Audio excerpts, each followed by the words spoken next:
All right, what's up, everybody? So I forgot to hook my mic up before I start all this again and just reset it really quick. So hopefully you're getting sound. Let me know in the comments if you're not. Um, so we're gonna do a little bit of a short video today, probably between an hour and 2 hours. Holiday weekend, family, and all that. We're gonna be basically working on some Frit. I've got to get some videos taken of some of my work, and so I'm basically rapidly trying to make a whole bunch of work. So we're going to be doing a few Frit minis. Um, yeah, end of statement. So here we go.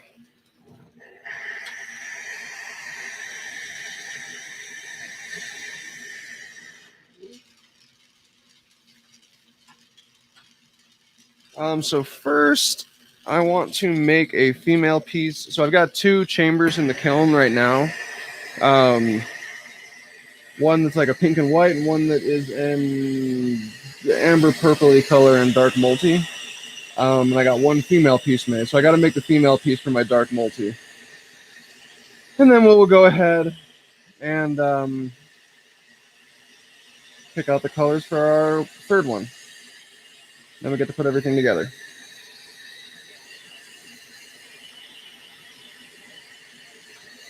So just pull a point to start.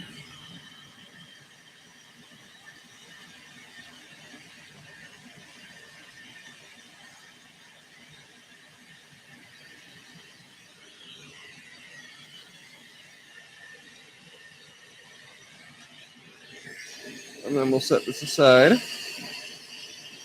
Hold a really small point because all we're doing is making a female piece out of this.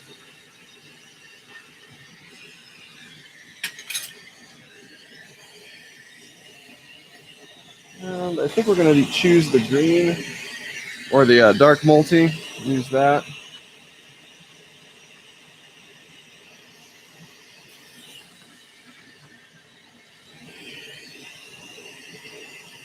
My phone's supposed to be somewhere. It's not.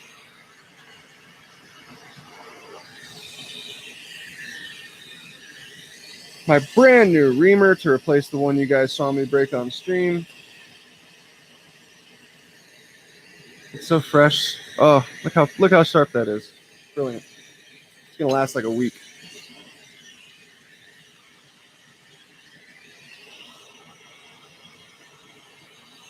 All right, I'm just filling that with Frit.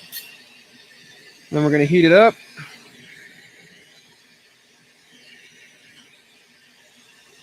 Let it all stick to the sides there. And once everything started to adhere, we're going to go ahead and pour the remainder back into our Frit tray.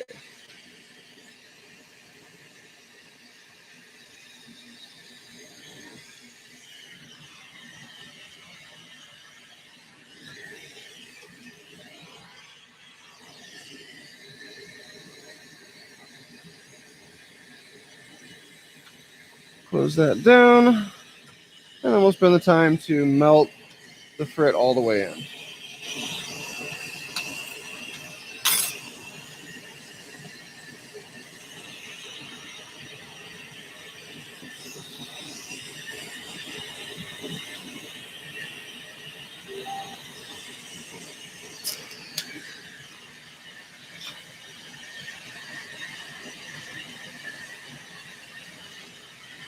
All right.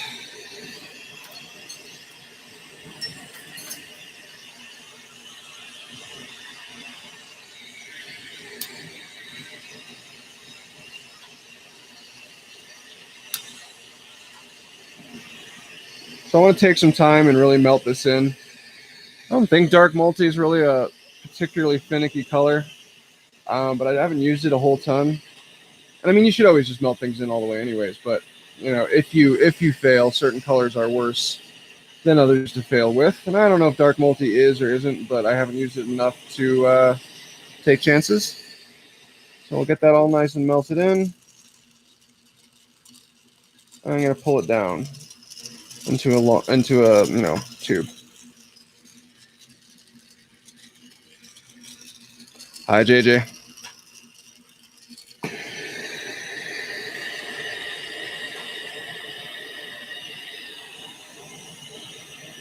All right.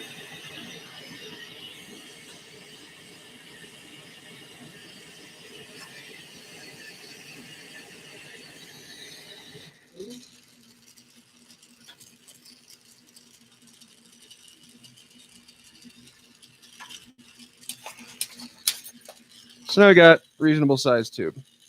So now we're going to take this top part towards this end, and I want to blow that out into the 14 millimeter joint. So I basically have to heat it all up, roll it on the marver, blow it at the same time, and kind of guesstimate what is roughly the 14 mil size, or a good size, so that my 14 millimeter reamer can go to work. And over time, it's just a matter of kind of learning what that looks like. And, you know, I still don't always get it right.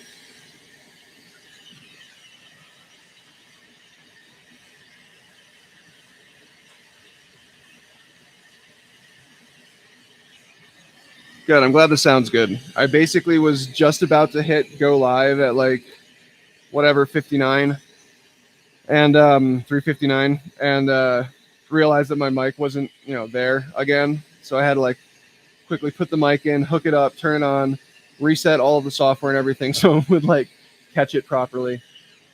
Totally together.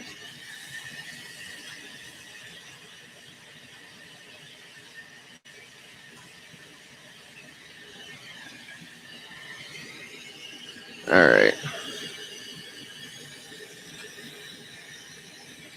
Yeah, that's probably okay.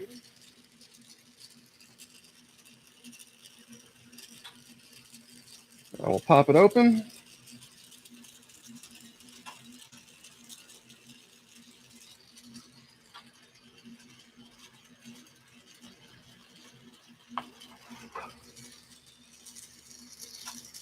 Oh, these are so much easier to make with a good reamer. I was having to like try to do that initial opening with a tungsten pick for like a week. It was less than ideal. All right. It's just a little small, but I can probably make it work.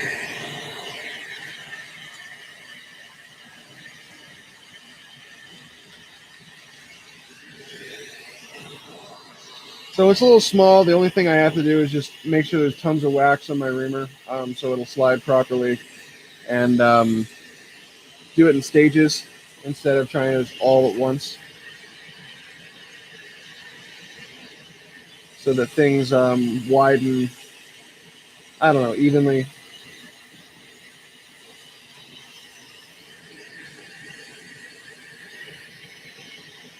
There we go.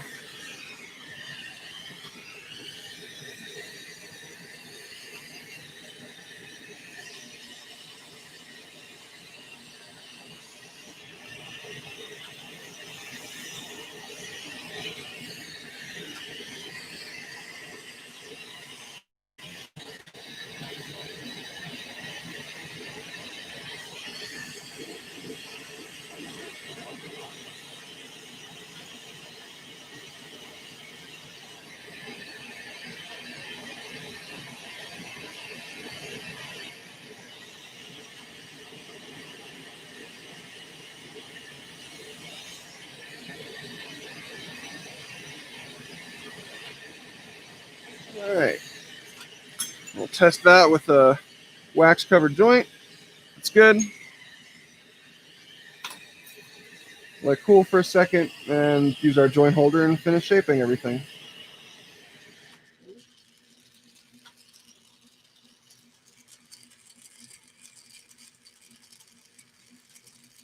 It's a little off center on the tube, but that shouldn't matter too much.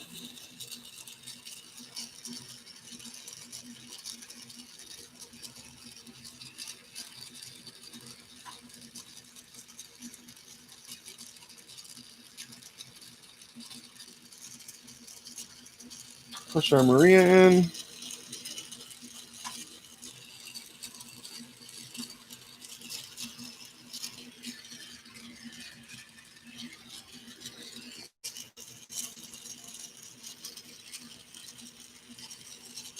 So now I want to just kind of pull this joint down. So in the Maria in this section where I kind of pull it down a little bit like that, so it's got a nice smooth skinny section. Between those two, it kind of centers everything. So if your piece is a little off, like mine was, that's a good thing to do to make them fix it. So a lot of this piece is kind of designed so that if things aren't 100% perfect, there's plenty of time for adjustment to make sure that you end up with a solid piece at the end, except the bending of the neck. When you go to bend the neck, it either works or it doesn't.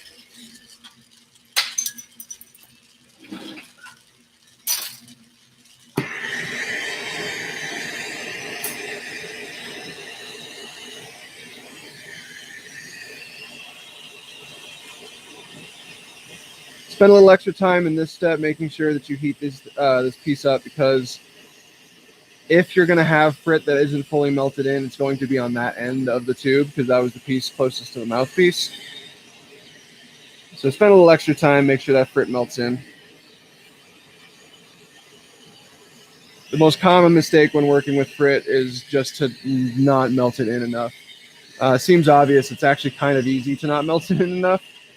And frit just makes things explode when you don't have it properly melted in, because it's a million tiny little pieces of glass, and once they're like half melted, you just have a million tiny little stress points on your piece.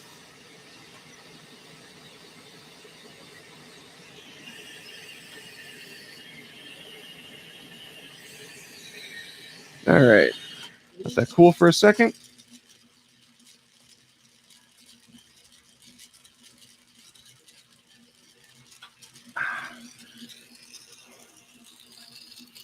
And then just pop the connection joint.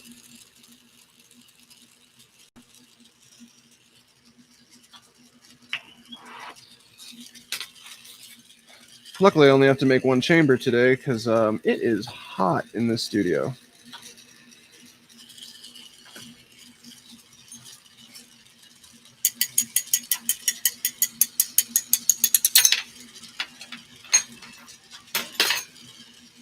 All right, female joint.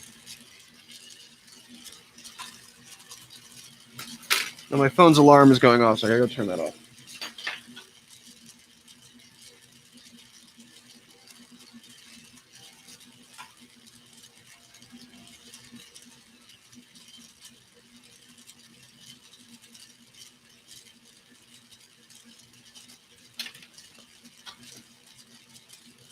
I'm actually totally okay with that alarm today, because I would not have found my phone had it not gone off. Okay, so now we're going to do frit.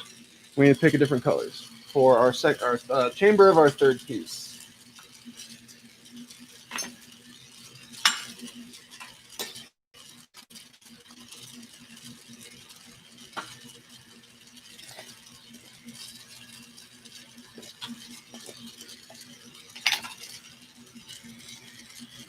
I think we're going to keep it simple and do like a black and purple.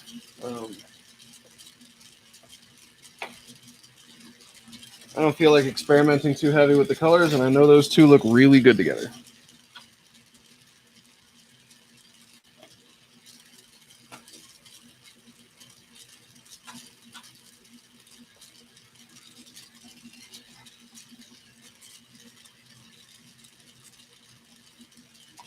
All right.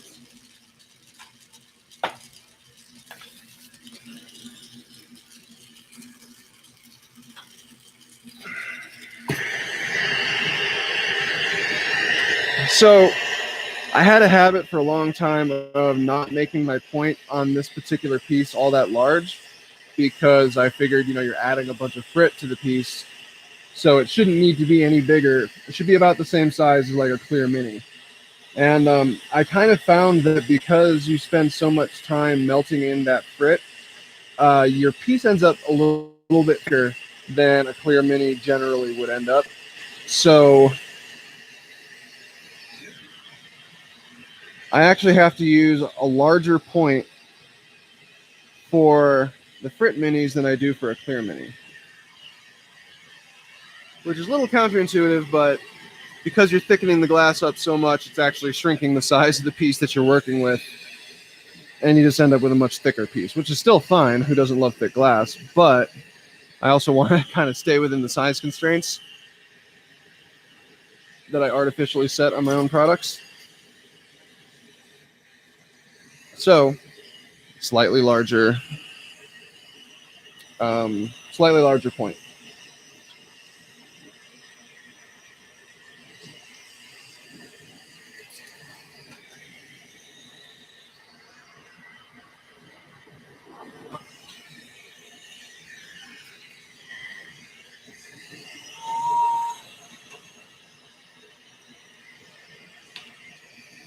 All right, so I think on this one,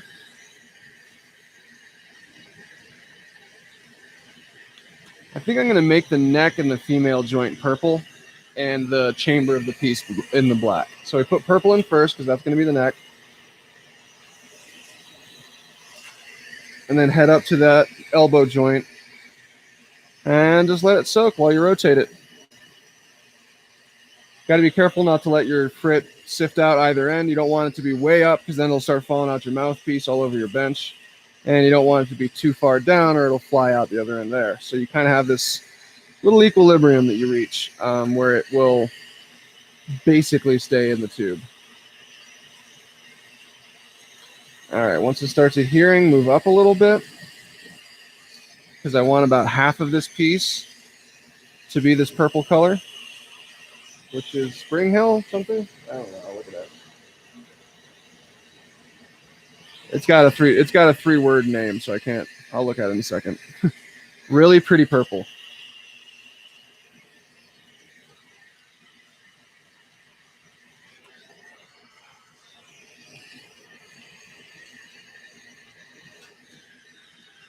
See there, we got half of it filled.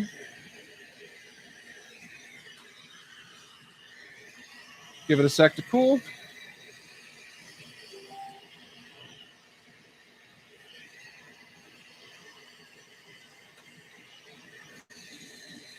All right, so now this time, because the main goal is to not let any of the frit out of the piece, you want to heat up its exit point. That way, chances are, as it tries to exit, it will just melt into the end of your piece and be fine. Once it starts to adhere, you now move back towards the purple or the midline to adhere everything. Because what's going to happen is a lot of that black is actually going to, or a lot of the purple that you put on ahead of time is actually going to come off. I put a little bit too much black in there. That sucks. So you can't really just put it back into the frit tray because you'll have tons of little specks of the previous color. So you, on the second half, you kind of want to put as close to exactly the right amount of frit into the piece to not waste any. And I wasted a little bit here, but it's not the end of the world. But always want to waste as little frit as possible. All right, so now we're going to close it.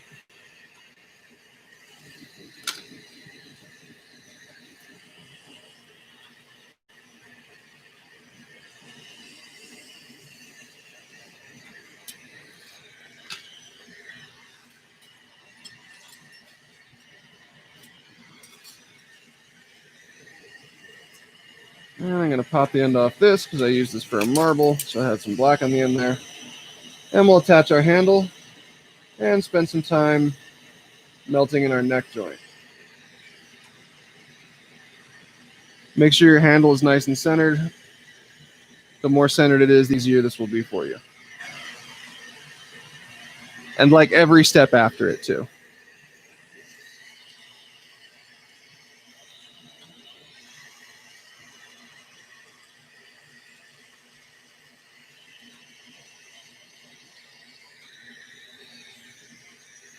So that line, that purple to black line, is kind of your guide mark for exactly how much of your piece you want to heat up. You don't quite want to heat up the line altogether, but basically running the flame down almost to it will be a good number because you do want some purple to actually end up in the chamber of the piece. You don't want the piece to be completely black, and you don't need the neck to be very large, so that should be a good amount.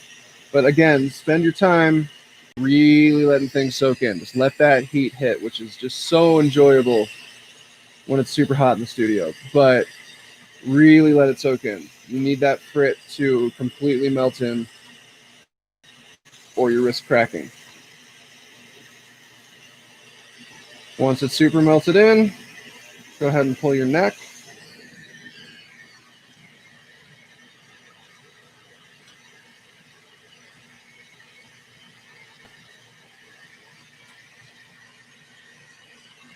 You don't want it to be too crazy thin, but you do have to have it long enough to be able to push 2 Marias in it for the mouthpiece and for the neck joint.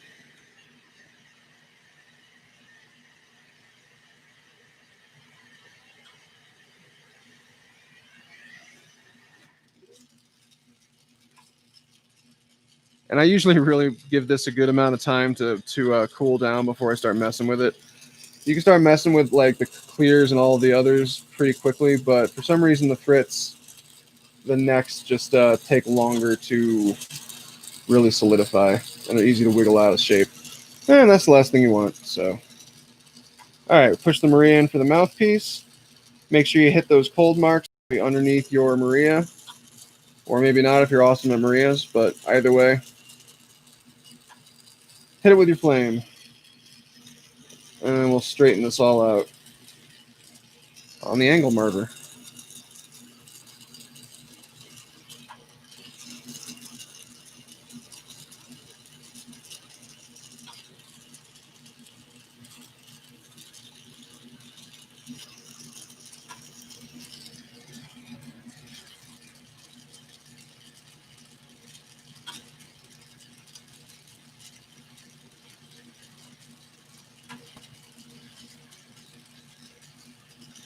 All right, now we're going to go down right here. It's this angle joint. It's pretty much where the smooth, like, your neck goes like this and then curves up. It's right where that upward curve begins, so that when you actually look at the neck of the piece as the final product, it'll be all one smoothness and one thickness all the way through. So this kind of helps define that.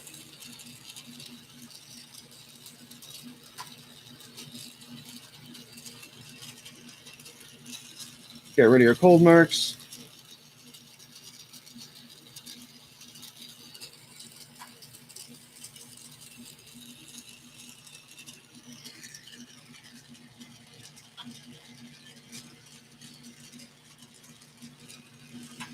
Do I want the overhead door open? I have no idea what that means. Oh, the garage door. Yeah, I'll do that after I'm done with this piece. That's not a bad idea. The overhead door.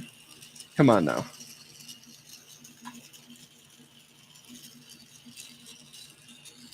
All right, so now I'm going to slowly heat from the neck joint down.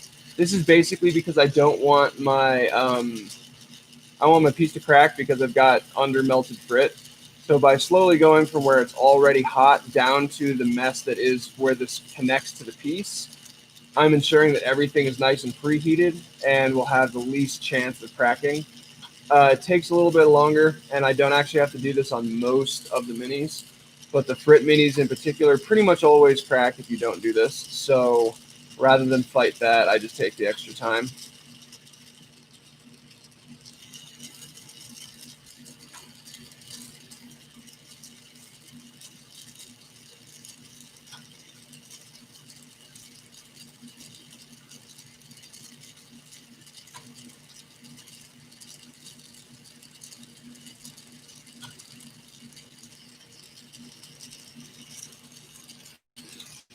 Once you've got it glowing red down to basically that curve point, you can pretty much hit your handle and take it off the piece without it cracking, theoretically.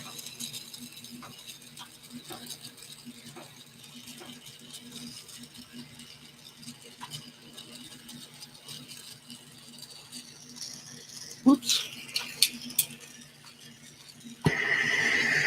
So I accidentally popped a hole in the bottom. I'm just going to close that.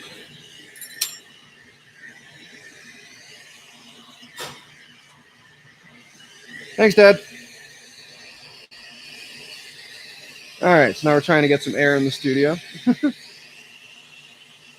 For some reason out here, like 4 p.m. is like the hottest point of the day. And, I pick it because, I'll start at 4 and most people are done with work or whatever they're doing and they can potentially sit down and watch. But, like, man, it's hot at 4 in the middle of the summer.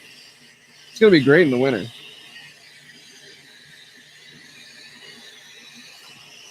All right, so now we're just taking our time, just like everything else, make sure that black is completely melted in. And then we're going to drop and blow to get the first of our, 3 steps? to get 3 or 4 steps to get a good beaker shape on our mini.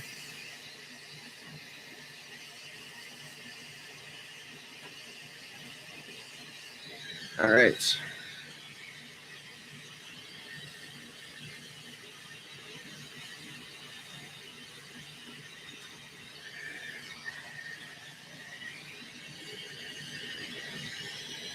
I kind of like it because the camera comes from the side.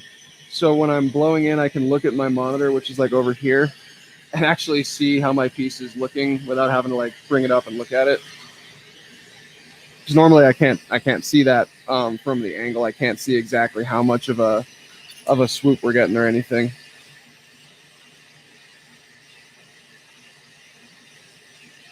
So maybe I just need to like have a camera going at all times so I can watch what I'm doing from the side on profile.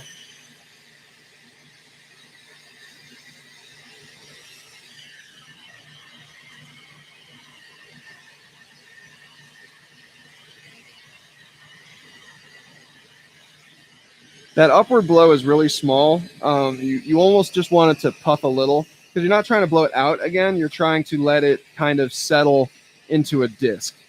And so you're just blowing enough to keep it from sinking in and the structure being messed up.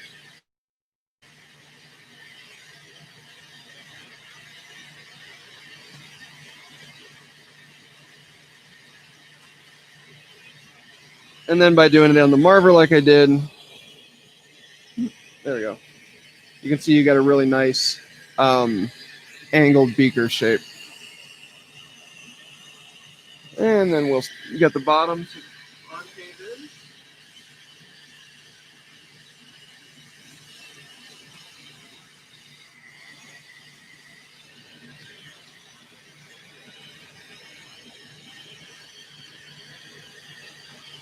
Nope, can't get you to see it.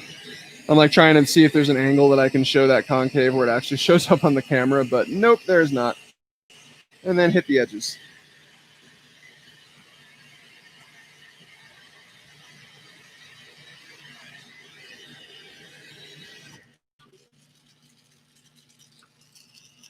Find the best spot aesthetically to stick the female joint. There's a million factors that go into that, but like just wherever it looks best.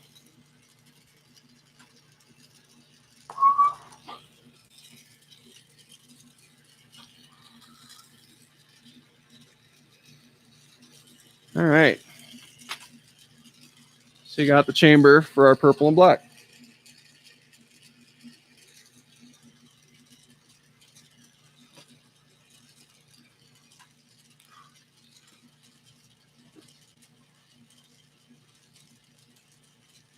Hat was a bad idea.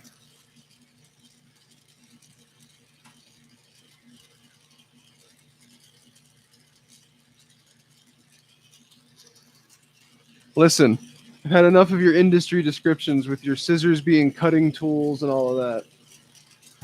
It's a garage door.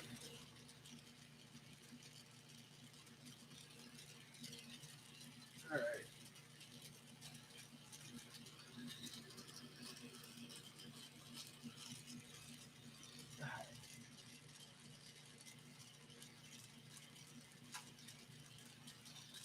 Okay, so next we are going to do the female joint for the purple and black one and then put everything together. Yeah.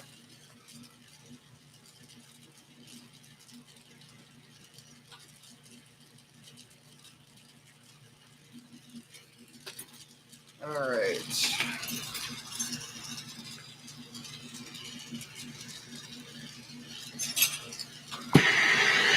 So just like last time, this time, rather in the chamber we use a 38 mil tube, I think, either 38 or 36. I think it's 36 mil tube. And then on the female joint, we only use a 32 mil. It's just smaller. It's not necessary to use the giant piece. And that actually gives us a little bit easier time when we pull it down into its little tube form from after we put the Frit in.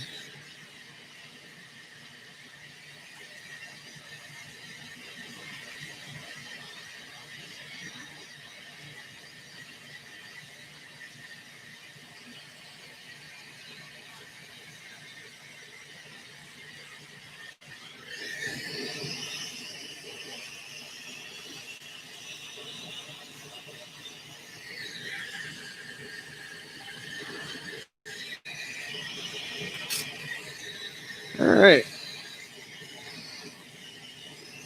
Open her up.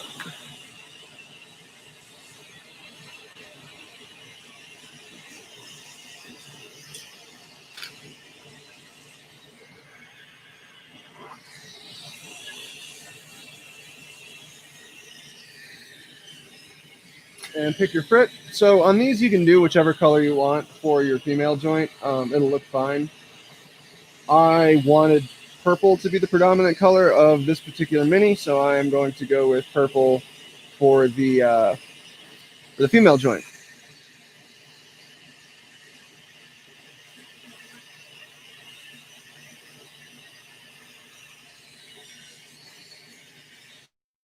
And just like you do when you put your second color in the main chamber, you want to heat up towards the lip first so that none of the glass escapes and it all adheres properly. Pour the remainder in your Frit tray. Straighten everything a little bit if you need to. And then marver it down.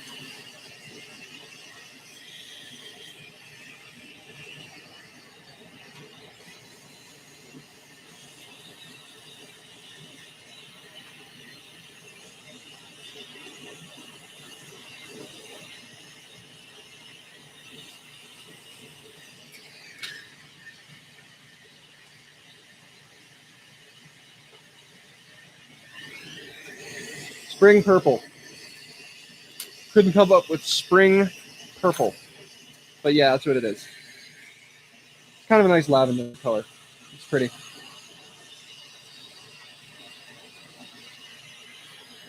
And I don't see a whole ton of opaque purples that I really like. Certainly not in Frit. So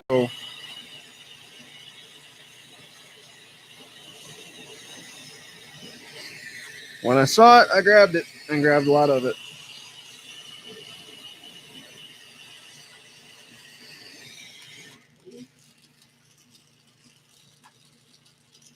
Now we're just pulling this down. You want to be careful when you pull not to like create this super long, thin ridiculousness on your left side. I kind of did on the last one. This one's not as bad. But that's not usable glass. You're going to have to pretty much tear that off. So you want to minimize how much you want to minimize your waste. Like that's just it.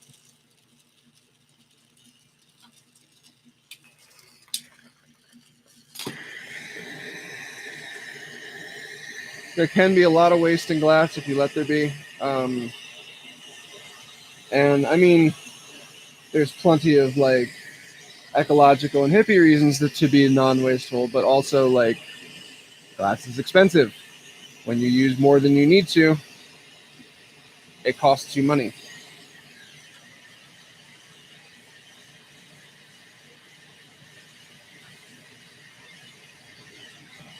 So efficient glass blowing is what I try to practice whenever possible. I don't always succeed.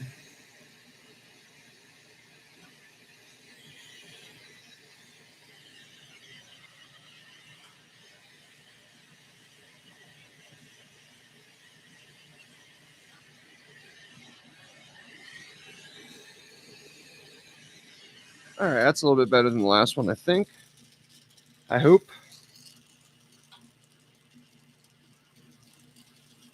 So this should come out a little bit nicer, theoretically.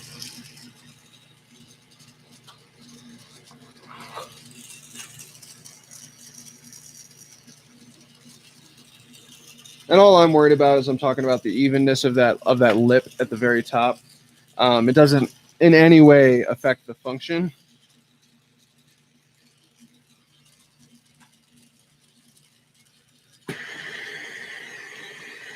And honestly, by the time you're done with the piece, you don't even notice the you won't even notice it because it's again forgiving pieces. But always aim for perfection in everything you do, and sometimes you'll succeed. But at least if you fail, you're closer than you started. All right, so now we're just going to kind of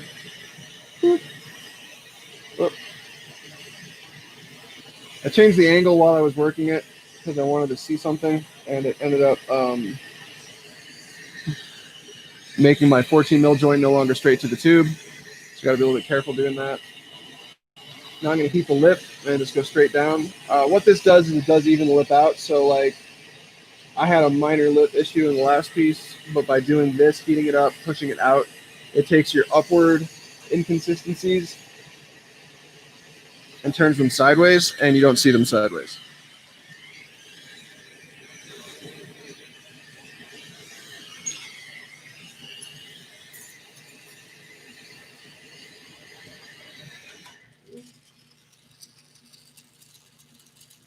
So far, so good on this one.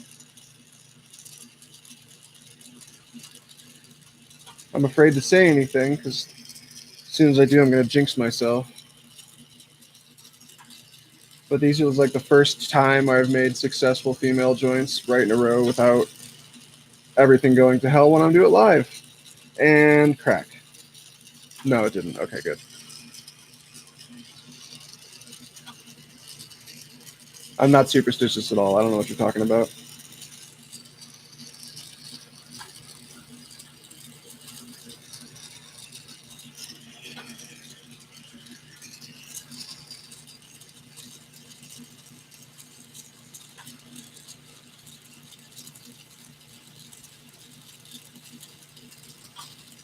So I'm just kind of slowly heating it down to the bottom because, again, you've got frit down at the bottom that hasn't been fully melted in. And I want to maintain as much of this glass as possible. The larger your little bubble at the bottom is, the easier it's going to be to attach to the mini to a point. Because if it's too large, it looks dumb. So you want to maintain the largest functional size before your piece starts to look kind of dumb.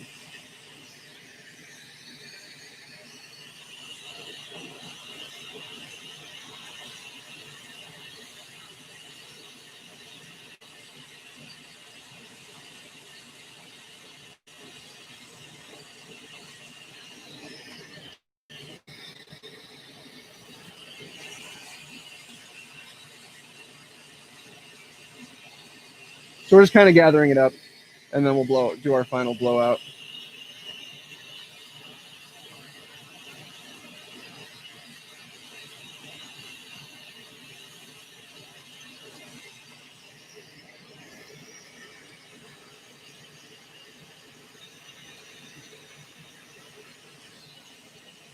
Yeah, it's pretty good. Nice and even. And you want your bubble to extend past the size of your Maria. It doesn't have to, but you want it to because then it makes things easy. If it doesn't, it makes things hard.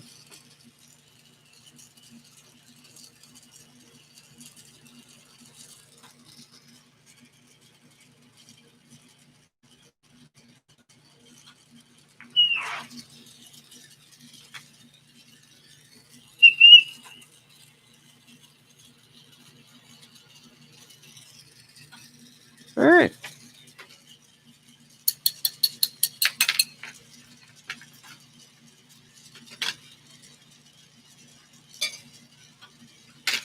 And now the fun part.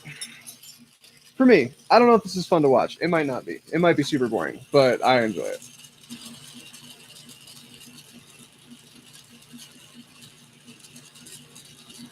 I enjoy the actual assembly of my pieces more than spending all day just making parts. When I do large runs of these, that's kind of how it goes. It's like, I'll spend 2 days just making chambers, and then a day just making female joints, and then I'll spend 2 days just putting a bunch of them together. So I end up with, Stevie's minis, but it's just very regimented and segmented.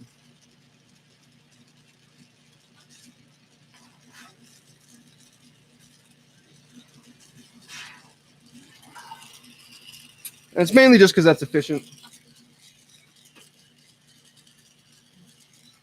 When you do a thing over and over, you tend to get better at that thing as you do it.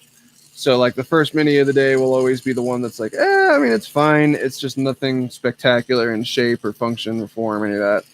But then by the time I get to the last one, whatever I'm doing, they're looking pretty nice. They're looking real nice. So, and they're coming together quicker and easier, which is why the whole assembly line concept works.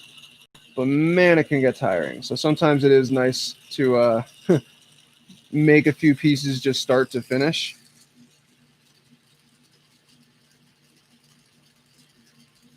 Because I work assembly line a lot more than I do like this, which is just, pick pieces, start to finish, make pieces.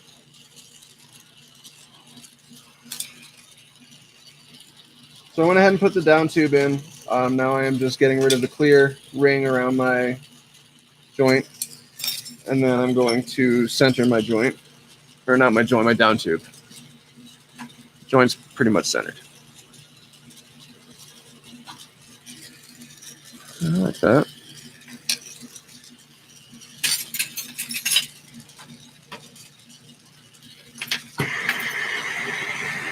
Grab that dark multi female piece we did first.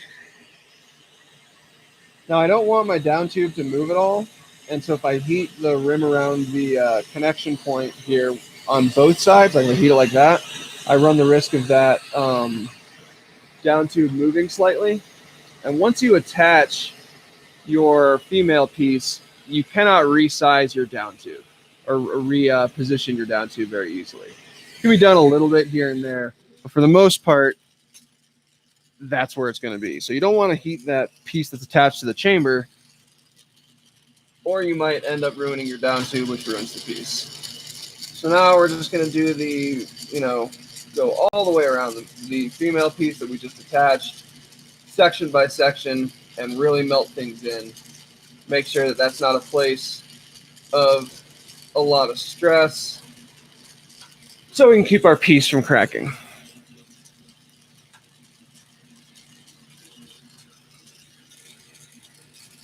This is a nice one. So this is a multi with a double amber purple bottom. So we got dark multi top and female joint, double amber purple bottom. It's gonna look really nice once it goes through the kiln and strikes out and everything. I tend to do two different styles of these two-tone minis. I either do very opaque colors, so and honestly almost even crayon colors. So like, yellow and orange, red and black, green and purple, whatever. Those kind of colors. So like our black and purple one is one of those fairly opaque crayon combinations. And then we do the more fun combinations where it'll be like this dark multi and amber purple, and we'll throw in some blue moon and some other weird striking colors that are lots of fun. I tend not to mix the two.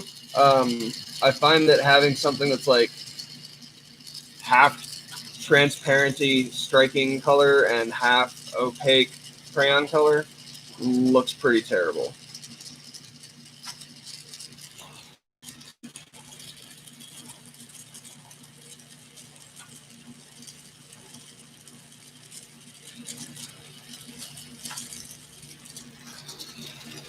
So we're almost there. Got one or two more spots to hit.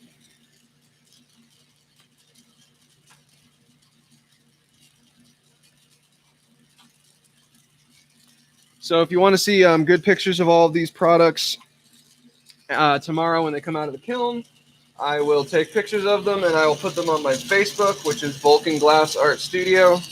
And I will put them on my Instagram, which is at Vulcan Glass Art.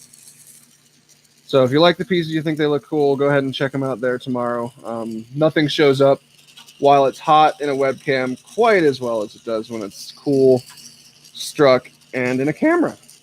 So yeah, check out both Vulcan Glass Art on Instagram and Vulcan Glass Art Studio on Facebook.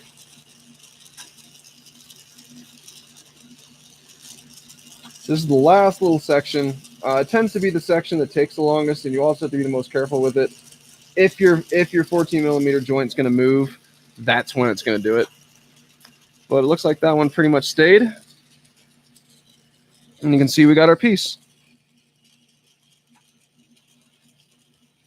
So we'll bend the neck, take that out. We'll do all three of them in a line when we do that.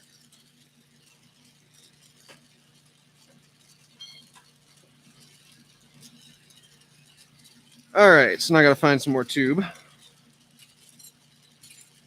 Okay.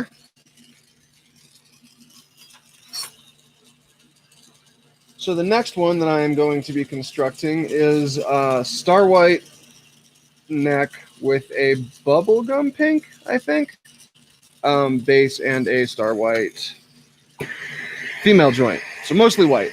The bubblegum pink is a really kind of very light pink. Yeah, it's aptly named. It's bubblegum pink. Bend that down.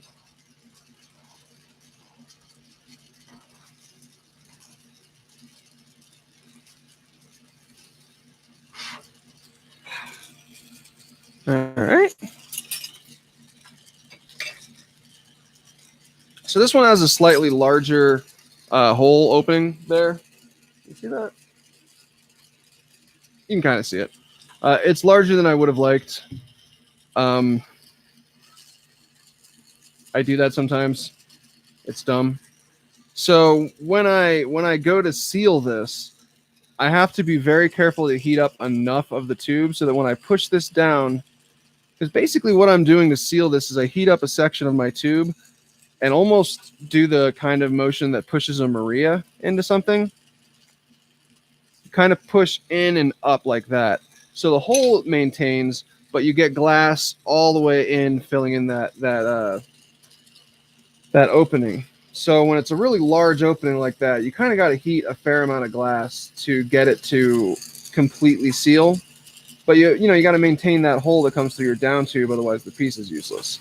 So it can be harder.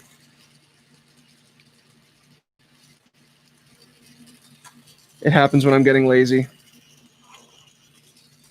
Because I really don't want it to be too small, and then I'll have to resize it later. So I make it bigger than it should be. When actually resizing it would have taken, 20 seconds maybe. But this one came together pretty well.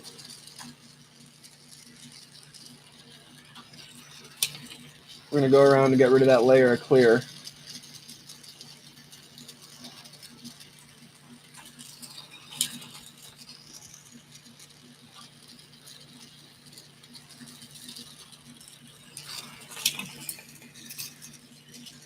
And then size that down tube.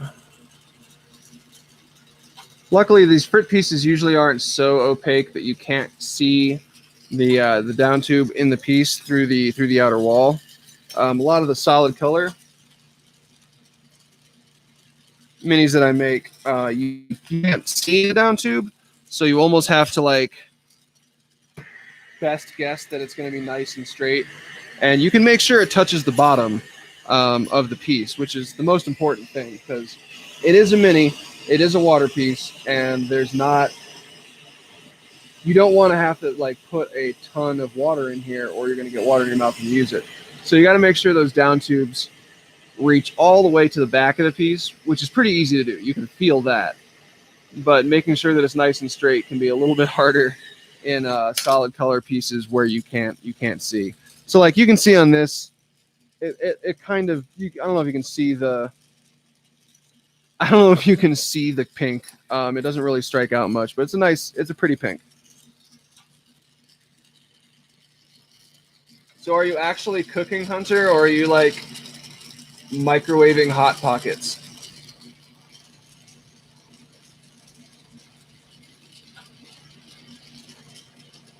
No, actually, no. You're working in the food industry now and aren't exhausted 24/7. So you're probably actually eating food.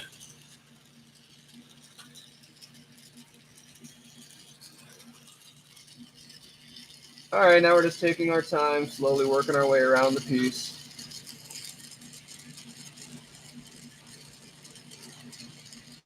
Making sure that joint is nice and solid.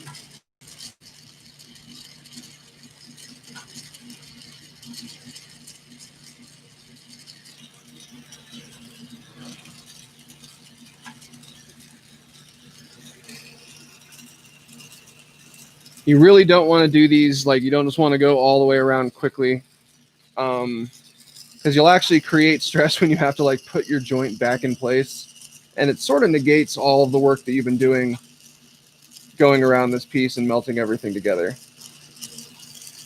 So take your time.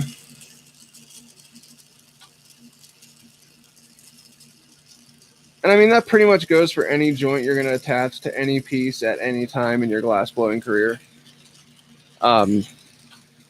It's a stressful point of the glass. So if you want your piece to survive, take your time.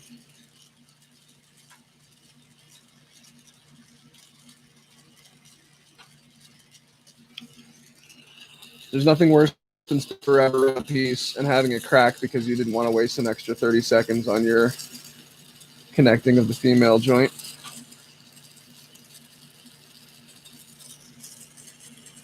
Which I've totally done, and has absolutely happened.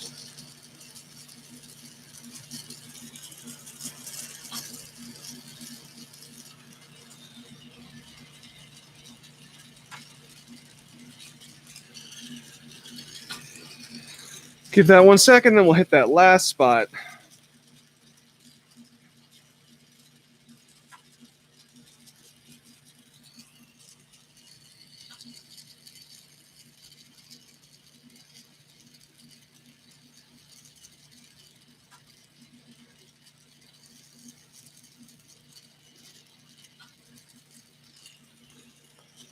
Good.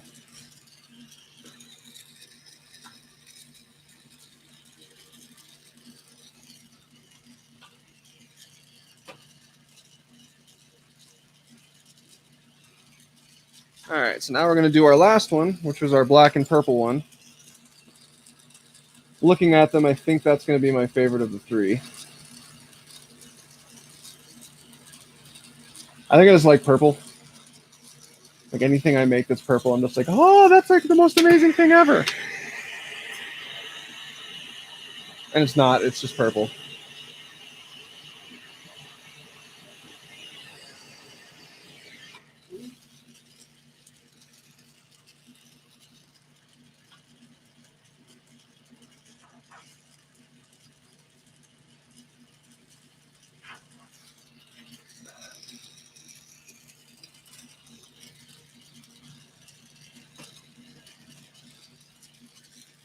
Yeah, that's a nice one.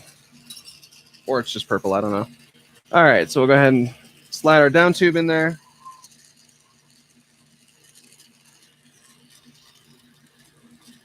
And attach it. Size of the hole is pretty decent, so I don't have to do any excess work to get it to seal. Spend some time heating that up, and then blow it out. And when you blow it out the way I do, I blow it really thin and then don't let it pop, and then let it increase in size. So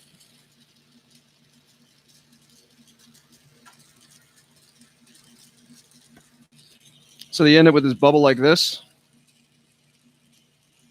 And the reason I do that, and then pop that bubble, but the main reason I do that is it widens the connection point so that your connection point will be quite a bit wider than your actual tube width of your downstem. And that makes it so that when you connect these pieces and everything, you do not run the risk of moving or messing with your downstem at all during the process of running around with the flame and making sure your piece seals.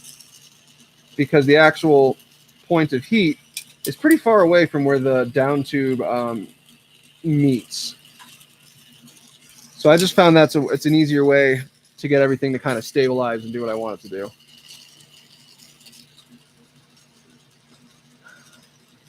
Straighten the down tube.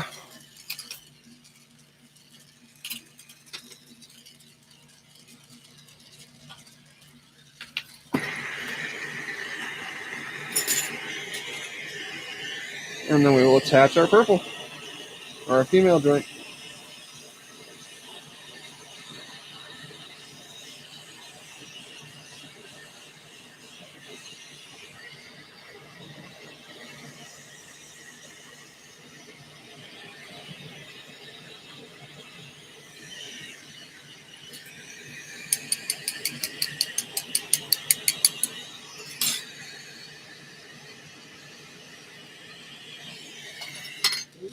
Sometimes they're stubborn and they stick to the piece, so you got to make sure you can get them off. But usually it just takes a little bit of the shock treatment and they'll pop right off.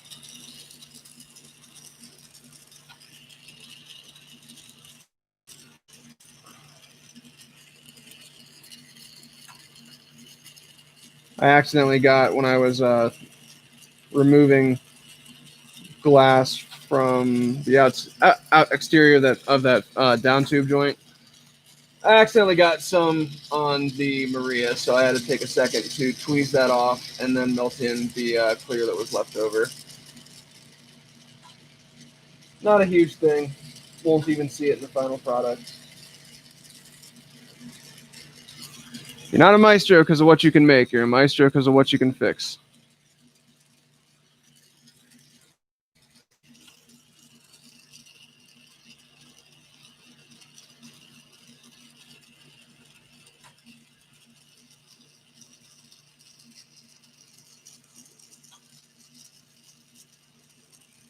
Oh. All right, so sometimes when they don't connect 100%, there'll be a little hole. I would try to show you, but I guarantee you cannot see it. So what I end up doing when that happens is heat up the 14 millimeter joint above the hole and just kind of drag the glass down to cover the hole. And then make sure you heat that spot and melt all of that in really solidly, like even more solidly than you do normally.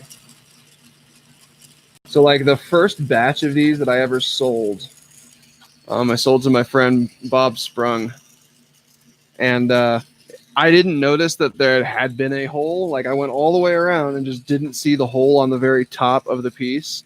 So he just messages me after he gets to work and he's like, there's a hole in your piece, man, like where it's not supposed to be. It was absolutely ridiculous. So like I screw up something on the first order someone sends me like every time. Either something like breaks in transit or there's some minor thing that I didn't notice. So I always, obviously fix it and just sent them a new piece. And we've been doing business for 3 or 4 years now. But yeah, avoid that. Look at your piece. Pay real close attention to make sure there's not random holes in it.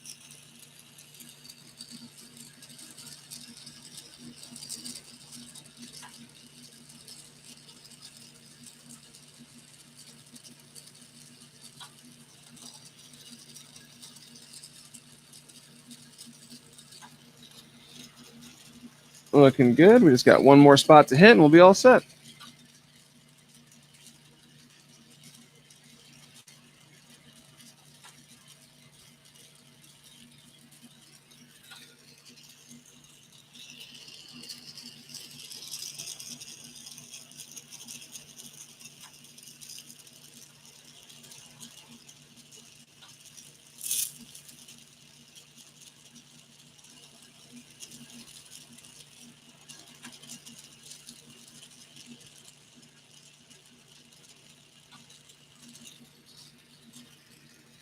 All right.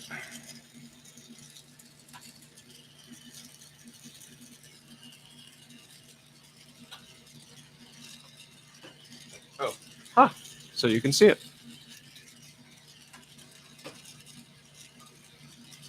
So while those are sitting in the kiln, I want those to warm up a little bit before I take the time to actually bend the neck. And I make these little dab straws, just straight Boro dab straws. They're super cheap, just a little opal on the side. And when you make them, I then have to like saw the end off and grind it real quick and then flame polish. So I have a bunch of them to flame polish. So while I'm waiting, we're going to flame polish those.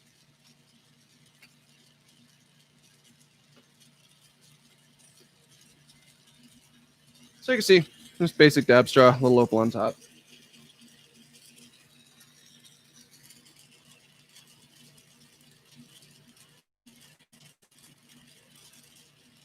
When flame polishing, you just want to be careful not to do too much.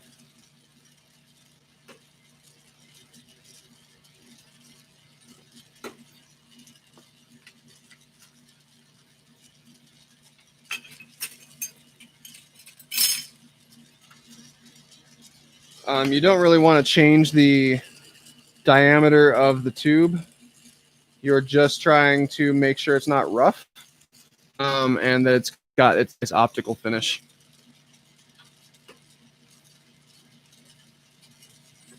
Which technically can just be done on a grinder, but it takes forever, and I don't want to do it, so I do it with the flame.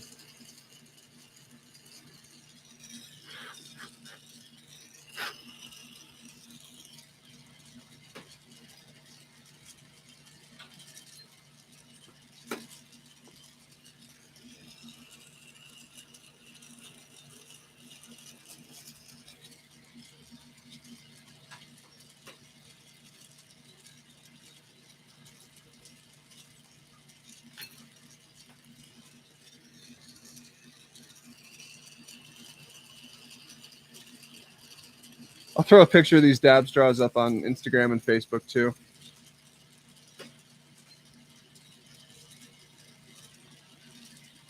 I mean, I guess technically I did not make them today on stream, but I also like have never really offered them before.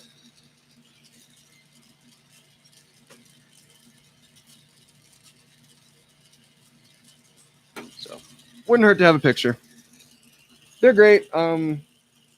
The nice thing, I make the nose a little bit long so that like if they do crack, because it is boro, it's not quartz. You can literally just like tap and the little cracked part will pop off and you still have a completely usable dabber. Especially if you overheat it the first time you use it, it'll kind of round out any sharp edges that are on the piece. So they're cool. They're a good little product. All right, so now we're going to take the tube off and bend the neck and finish up our minis.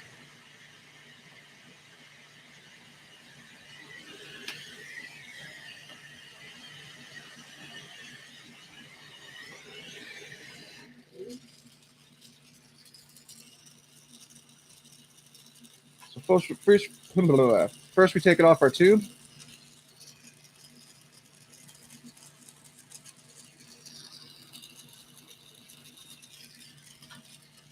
And you can kind of see how there's always a little mess that's on the end there. Right there. You want to pull that off and then pop your hole and flatten everything. The mouthpiece is the piece that like literally the piece that gets interacted with the most on your pipe. So make sure it's nice. Make sure you spend the time to like really make it a flat, smooth, good mouthpiece. I've seen some pieces that are like really nice pieces and then they have this janky ass mouthpiece. And it's like, dude, that's like the piece that people touch all the time. So like take some extra time and make it nice. So once you pop that hole, I'm going to heat the entire surface of my mouthpiece and then I kind of flatten it on the side of the marver. And sometimes it takes a couple times to do this.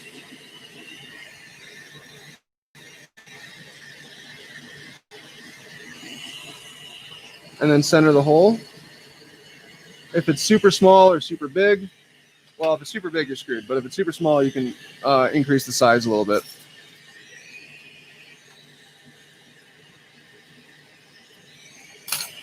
And now we will bend the neck.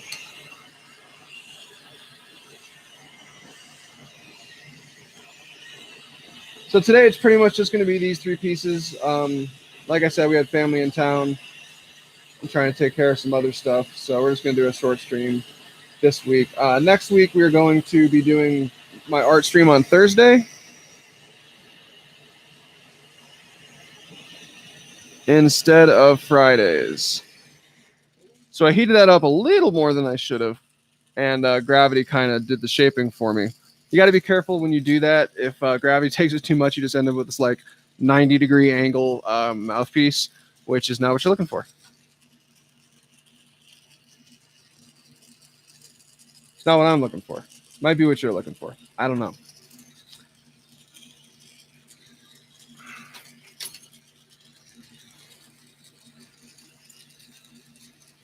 There you have it.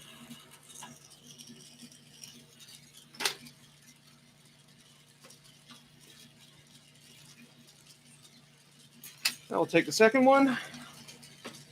We got our Star White bubblegum mini.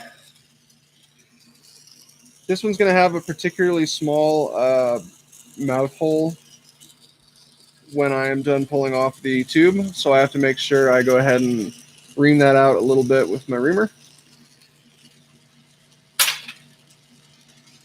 The thing about the size of a mouth hole, especially on a piece like this, is like it doesn't actually matter if it's a little bit too big. It's not like a bong where it's a little bit too big and you get water and crap all over. Like, it's just a little bit too big. So this is like a purely aesthetic thing to try to maintain a proper size.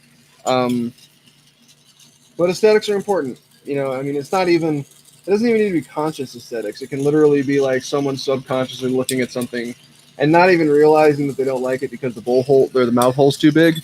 It can just be that the mouth hole's too big. So things have got to function, but everything's also got to have a really nice form. Because that's what people want in their pipes. Also, centering the mouthpiece hole is important, not functionally, aesthetically.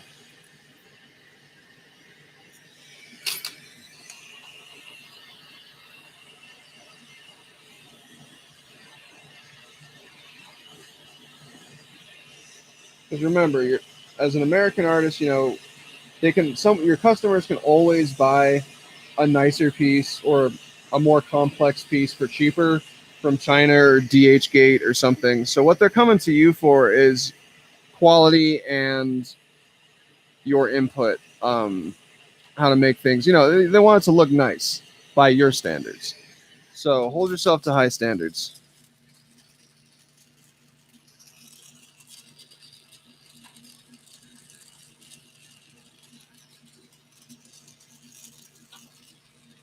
American made in the glass industry still means something.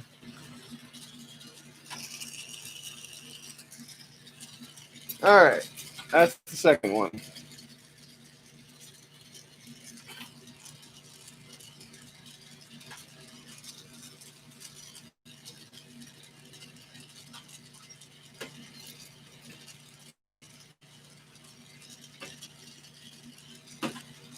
And now my favorite one, the purple one.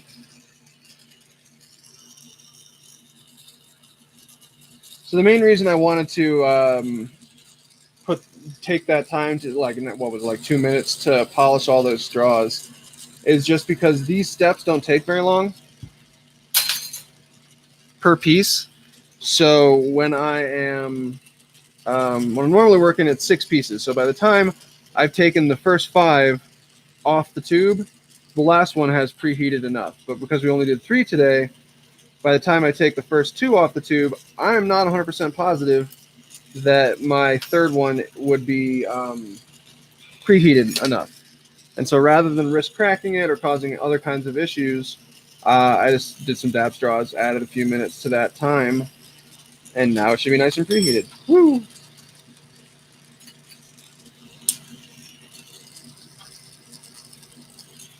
So yes, efficiency, it's important.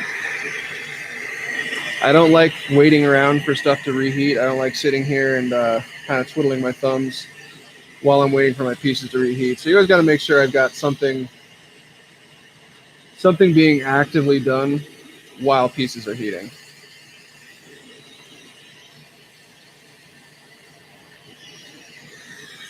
And again, that goes back to kind of the production style, the assembly line style production that I like to do.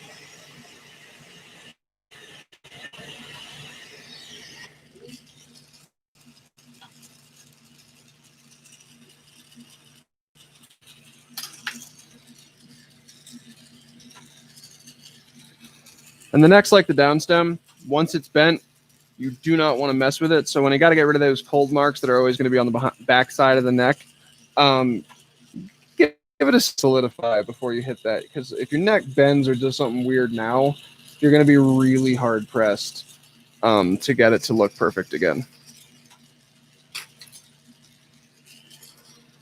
All right, so there is the purple one.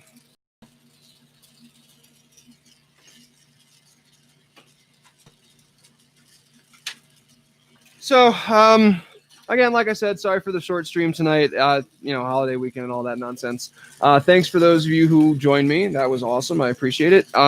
Pictures of these will be up on Instagram at Vulcan Glass Art and also on Facebook at Vulcan Glass Art Studio.